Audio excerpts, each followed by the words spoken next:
شمر بن ذي الجشن هو محارب بايع سيدنا علي بن أبي طالب الخلافة، لكنه تمرد عليه في فتنة الخوارج وشارك في معركة كربلاء، وكان من ضمن قتلة سيدنا الحسين عليه السلام، واشتهر عليه لعنة الله بحز رأس سيدنا الحسين، وسنتحدث عن ذلك في الحلقة.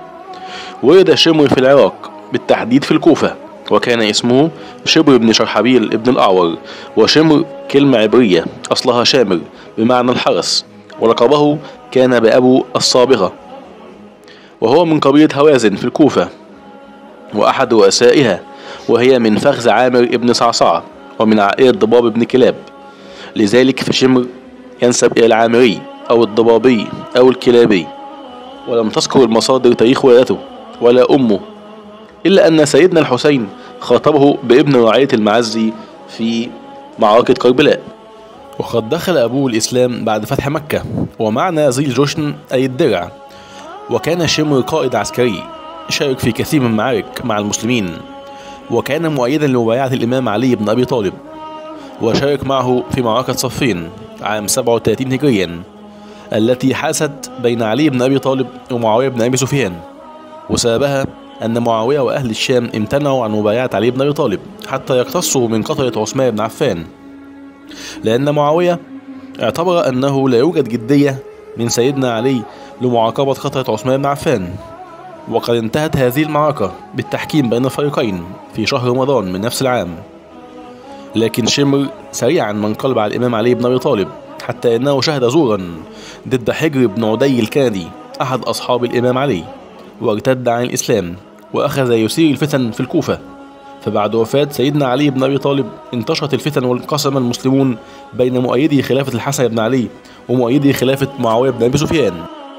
وحقنا للدماء تنازل الحسن بن علي لمعاوية بن أبي سفيان عام 41 هجريا، وقامت الدولة الأموية، واعتبر أنصار علي أنفسهم من الطائفة الشيعية، وهذه الطائفة قامت بأمور محدثة غير متعارف عليها في سنة نبينا سيدنا محمد عليه أفضل الصلاة والسلام، مما أحدث خلافات بين صفوف المسلمين. وقد كان شمر في البداية من الطائفة الشيعية، إلى أن كبرت وكثرت سيطرتها فانفصل عنها وأصبح معارضا لهم، ولم يكن من مؤيدي تسليم الحكم للحسن بن علي، وكان من أشد أعداء سيدنا حسين بن علي، وتمرد على سيدنا علي في فتنة الخوارج، حيث شارك في معركة النهروان سنة 38 هجريا، عندما علم الخوارج بأن سيدنا علي قد خرج بأهل العراق لقتال أهل الشام، فبدأ لهم أن يدخلوا الكوفة، فدحرجهم البصرة على طريق النهروان. وفي الطريق حدثت حادثة كانت السبب في قتالهم، وهو قيامهم بقتل عبد الله بن خباب بن الأرض وزوجته الحامل وكثير من أعمال سفك الدماء، مما تسبب في هذه المعركة. وبعد أن تولى معاوية بن أبي سفيان الخلافة، بايع ابنه يزيد على الخلافة من بعده وهو في حياته، وكان هذا بعد مقتل الحسن بن علي. وهذا الأمر أحدث ضجة كبيرة بين المسلمين، وهو رفض التوريث. فبعد وفاة معاوية أعلن يزيد ابنه نفسه خليفة للمسلمين، مما أغضب المسلمين والإمام الحسين نفسه، وكان الجميع يريد سيدنا حسين خليفة للمسلمين.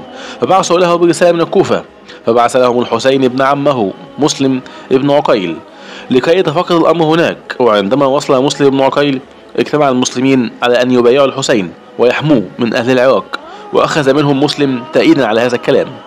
فبعثت هذه الكتب والتأييدات لسيدنا حسين، فعلم يزيد بن معاوية ذلك، وأنهم يريدون الحسين وين عليهم وخليفة للمسلمين، فخاف على ملكه، فعزل والي العراق وعين مكانه عبيد الله بن زياد، وأمر بقتل مسلم بن عقيل ورميه من فوق القصر.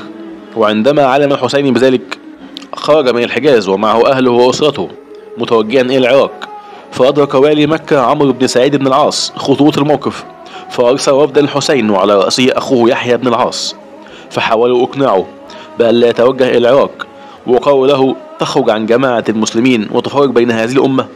فقال لهم الحسين لي عملي ولكم عملكم، أنتم بريئون مما أعمل وأنا بريء مما تعملون. وقالوا له لا تأخذ معك أسرتك حتى لا يحدث كما حدث لعثمان ابن عفان.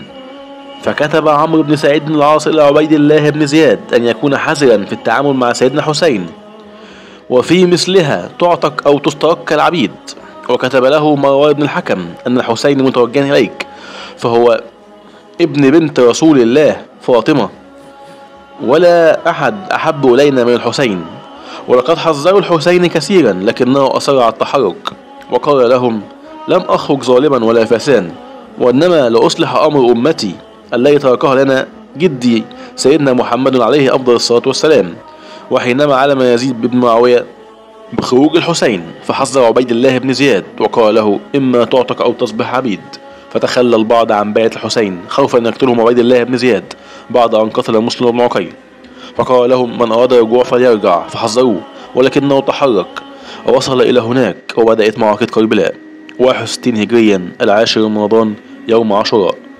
وهنا يأتي دور شمر الإجرامي لعنه الله في هذه المعركة، حيث كان يخوف أهل الكوفة من جيش يزيد القادم من الشام الذي سيدمر الكوفة.